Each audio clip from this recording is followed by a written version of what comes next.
Assalamualaikum and good morning. My name is Jan from MEA Aquaponics. Okay, I'm a farmer, I grow fish. That's me in my element.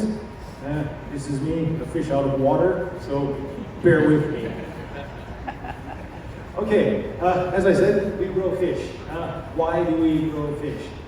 I started this journey a long, long time ago in front of my house, growing vegetables and fish for our own use. The reason I did it is I had a few questions in my mind. As we all know, food is important, and I guess everybody knows more specifically protein is important. There's always been a big argument about protein. Some people say vegetable protein, some people say animal protein. But what I found interesting was it was always a zero-sum argument. You had to pick one side. And if you chose animal protein, you were destroying the planet. If you chose vegetable protein, you were saving the planet, but it doesn't taste very good. So I thought it can't be the truth that there's just two ways to do it. There must be a comfortable middle ground. So what we looked at is how do we raise protein, in this case fish, in a sustainable manner.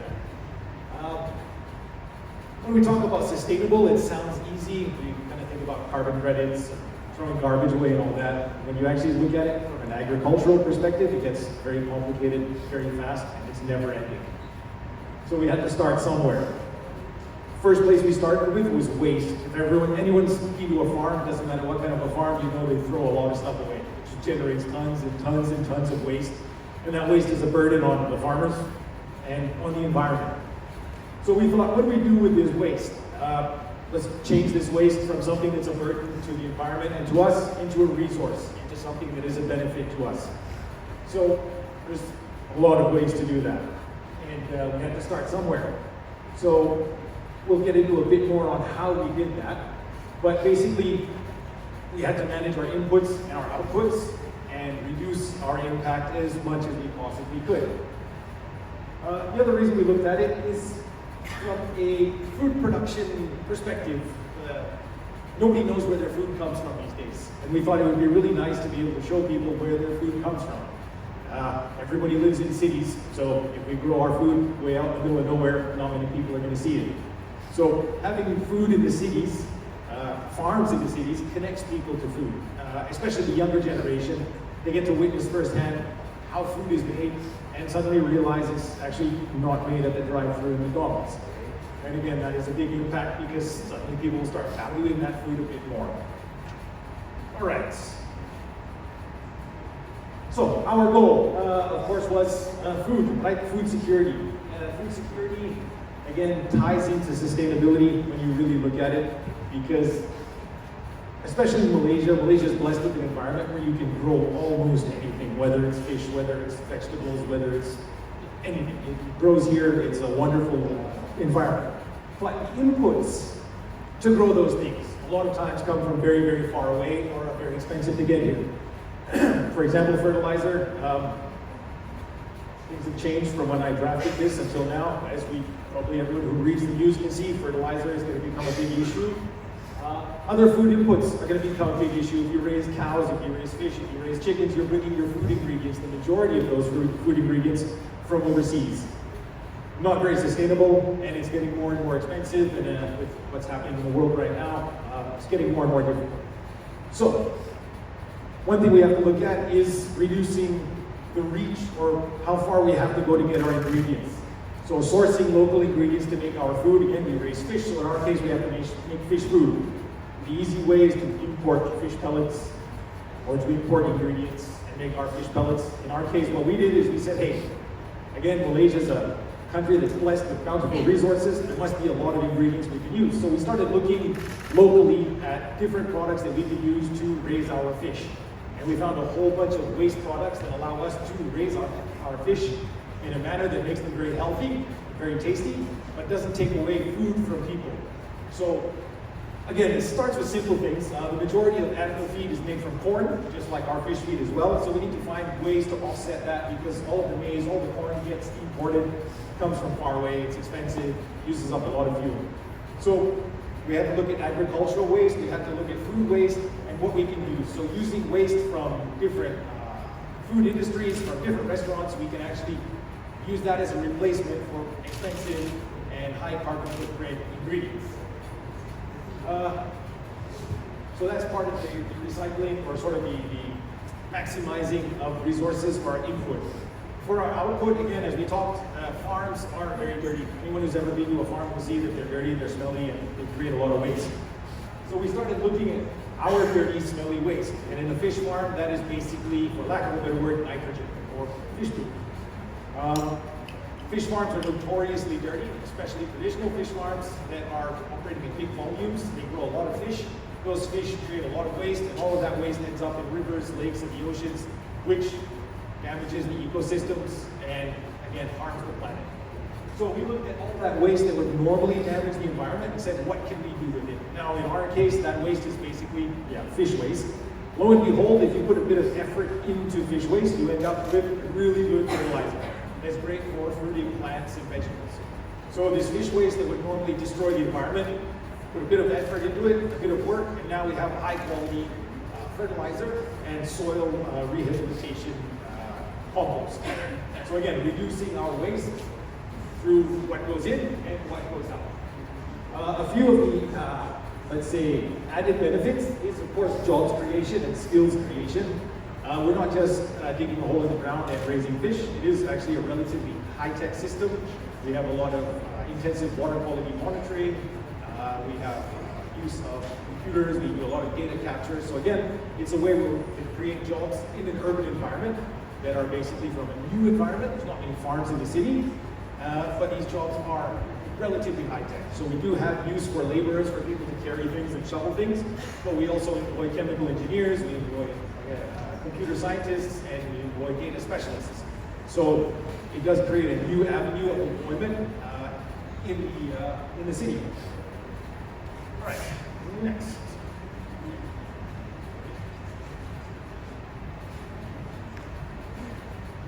Okay. So another advantage of farming in the city, like I said, is it puts us in the middle of everyone. It's where everybody lives.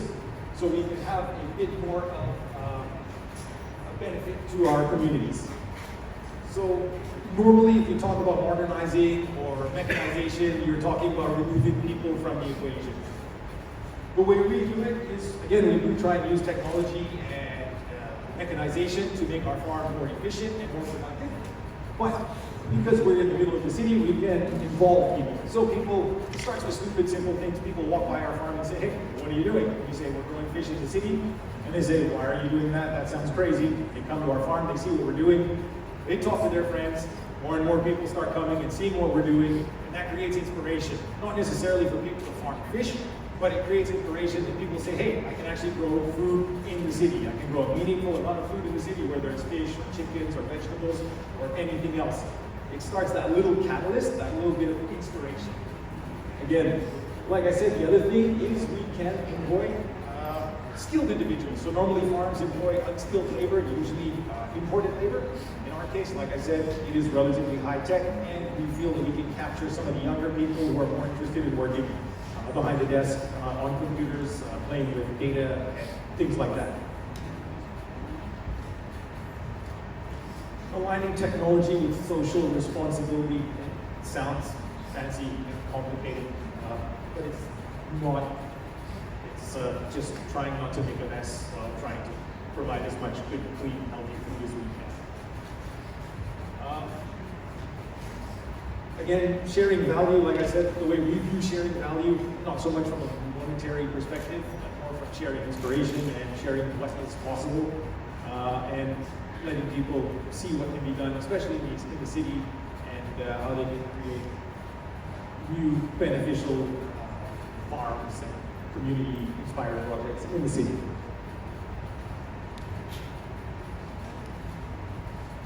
Insights and reflections, basically a few things. I guess number one, farming is hard. It's a lot of work. It's difficult, but it can be quite fulfilling.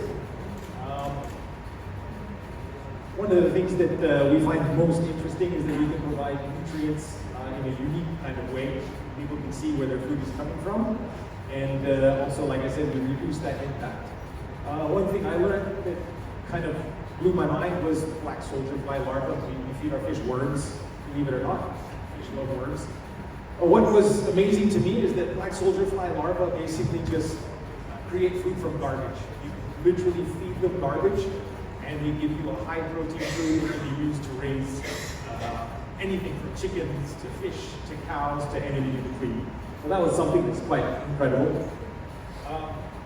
Again, minimizing our waste and integrating our waste. Again, it's just taking something that's a burden, something that would normally be throwing away, and turning it into something that is a benefit, either to us as a company or as a community project, or to the environment in general. Again, taking something that damages the environment and turning it into something that's beneficial. It's easier to do than you would think.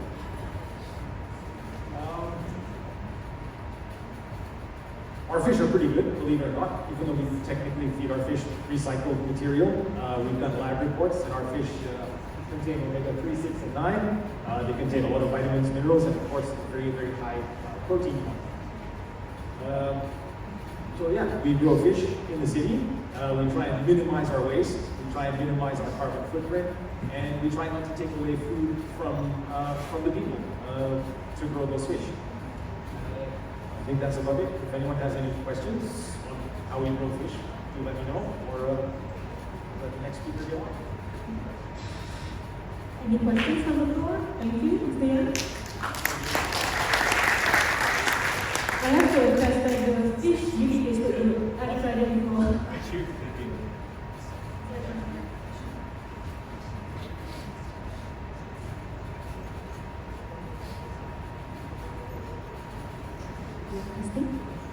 Yeah, my question is, you have been in corporate world for so long, and then you turned entrepreneur. What is the real experience of moving from one financial status to another financial status? That's interesting. Yeah, no, like I said, farming is it is difficult. I used to do production. I used to build boats and armor panels and work in a big factory. Two different lifestyles entirely. Financially, farming is tough, no doubt. You've got to spend a lot of money to get started, and the money coming in is a bit slow. But from a personal perspective, I love being outside, so I can't complain about being outside every day.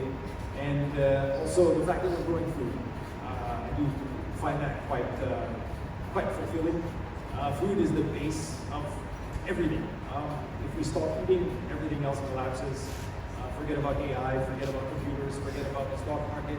If there's no food, nothing works.